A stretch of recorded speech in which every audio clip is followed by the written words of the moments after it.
Hey, we're back at the top again today with another type to fix. Way back in 2016, we went over all 18 types, but I feel like I can improve on those improvements.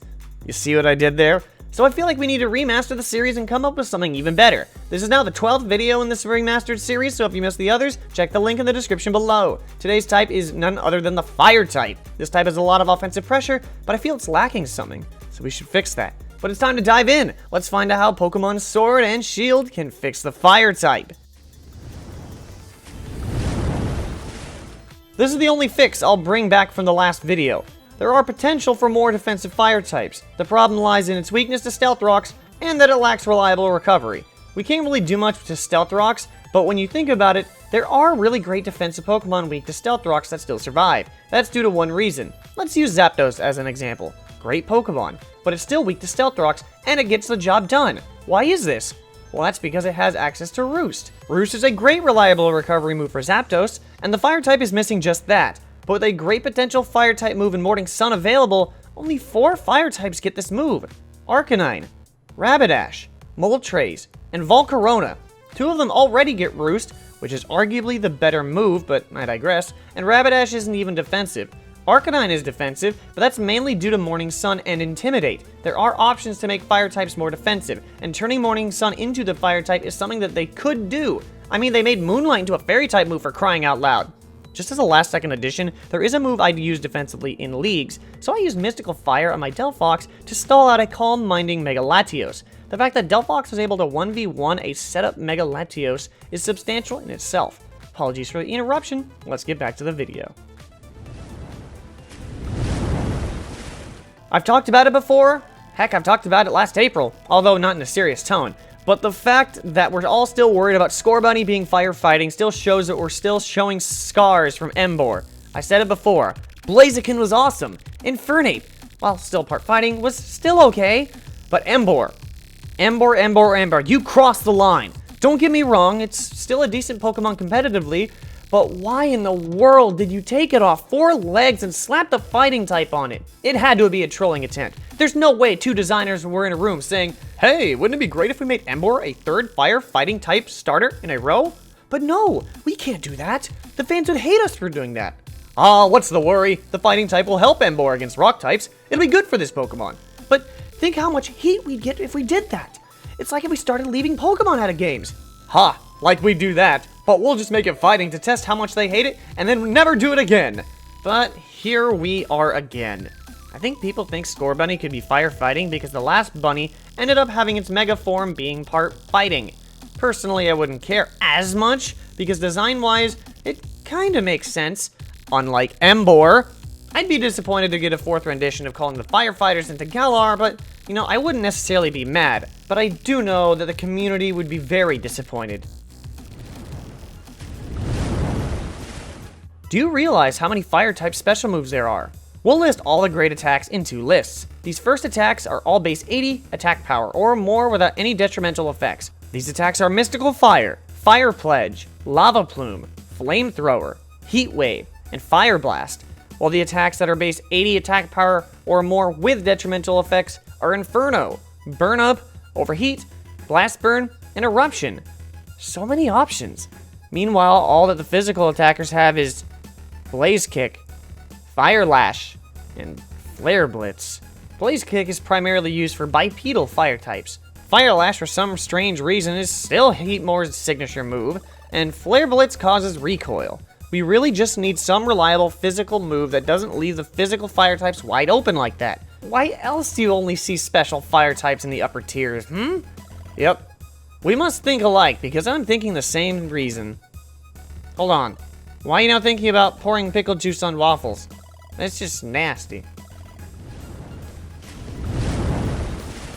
You know, benefits are hard to come by for some of these types, especially when they already kind of have one. In this case, the fire type cannot be burned no matter what, not by Will-O-Wisp or Scald.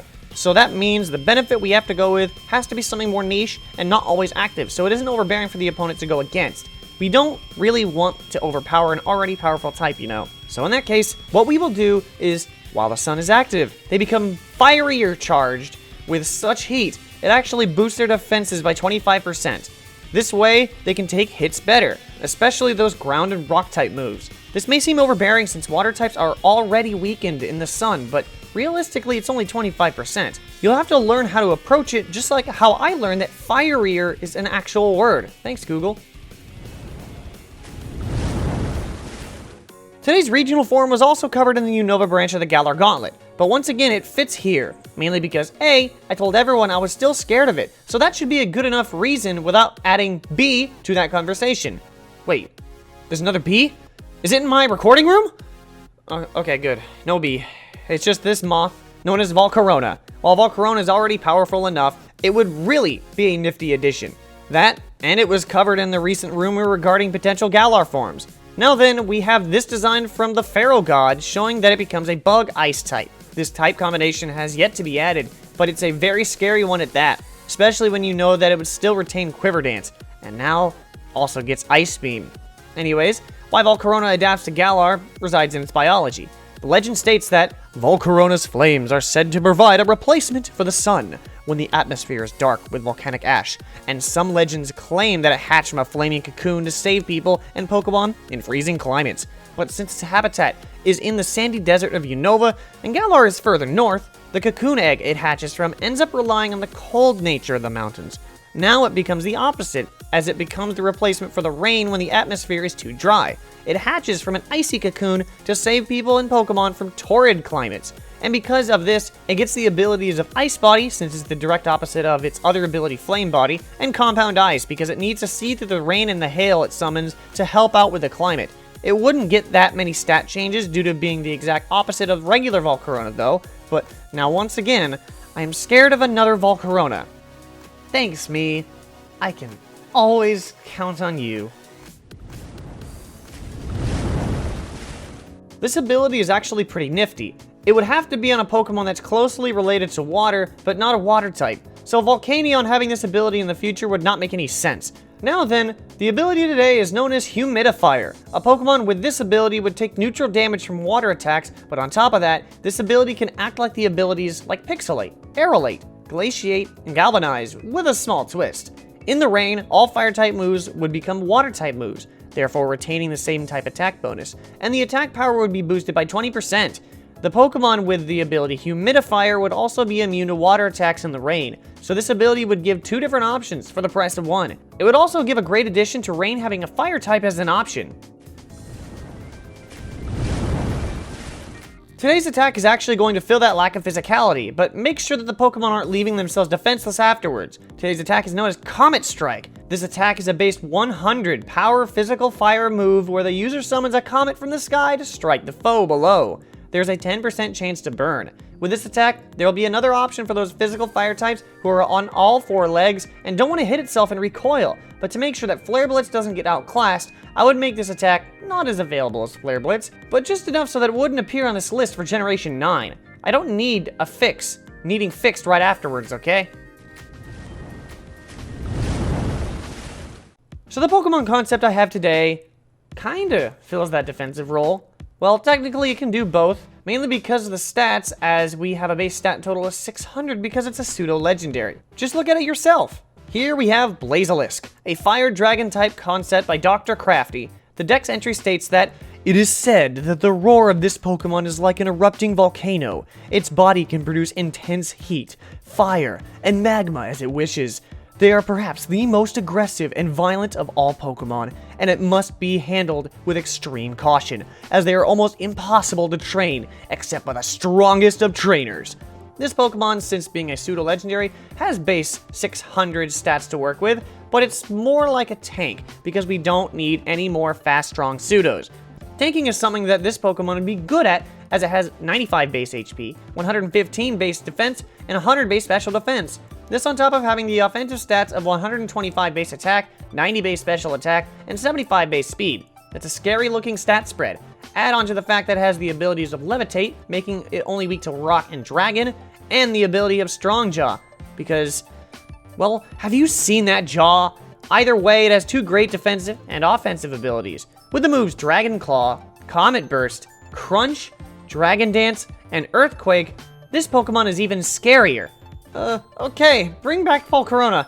I'm more scared of this concept than the other moth. Hold me! But with that will wrap up the ways we can fix the fire type. If you have any ideas how to fix the fire type, be sure to let me know in the comment section below. Best idea gets lit to the top. Which type should I cover next time? Be sure to pick your favorite as we are remastering all the types leading up to Pokemon Sword and Shield. So we still have a lot to cover. Be sure to leave a like and subscribe to start the climb today. And with that, I want to thank you for watching. I hope to catch you back at the top later on because that's how we do what? Finally. Done recording. Well, hey, where's my Emboar Shrine? I really love that guy. Wait, am I still... My mic's still on. No!